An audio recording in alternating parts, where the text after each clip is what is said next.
Hello hi అండి. మన next collection ఈ రోజు నేను వేసుకున్న టాప్ అండి. చూస్తున్నారు కదా, ఈ రోజు నేను వేసుకున్న టాప్ ఇది ఓన్లీ XXL సైజ్ అండి. అంబ్రిల్లా కటింగ్ అనమాట. ఫ్రంట్ వచ్చేసి ఇలా మిర్రర్స్ కనిపిస్తూ ఉంటున్నాయి, చూస్తున్నారు కదా.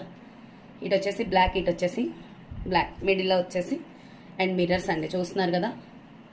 అండ్ 3/4 హ్యాండ్స్ అయితే వస్తాయండి. దీనిలో కలర్స్ అయితే అవైలబుల్గా ఉన్నాయి. దీని ప్రైస్ ఓన్లీ 500 రూపీస్ అండి. కలర్స్ ఒకసారి మనం చూసేద్దాము. చూస్తున్నారు కదా, రెడ్ కి బ్లాక్ కాంబినేషన్ అండి. ఇందాక నేను వేసుకుంటే మెరూన్ అండి, ఇది రెడ్ అనమాట. రెడ్ కి maroon combination and 3/4 hands, only XXL size మాత్రమే. చూడండి, నెక్స్ట్ కలర్ వచ్చేసి లైట్ కలర్ అండి. బ్లాక్ కి లైట్ కలర్ వస్తుంది అనమాట. చూడండి, లైట్ కలర్ అండి. ఎవరికన్నా కావాలి అంటే ఫాస్ట్గా బుక్ చేసుకోండి, ఓకేనా. కలర్ అనేది ముందు స్క్రీన్ షాట్ చేసుకోండి. ఓన్లీ 500 రూపీస్ ఫ్రీ షిప్పింగ్ అండి.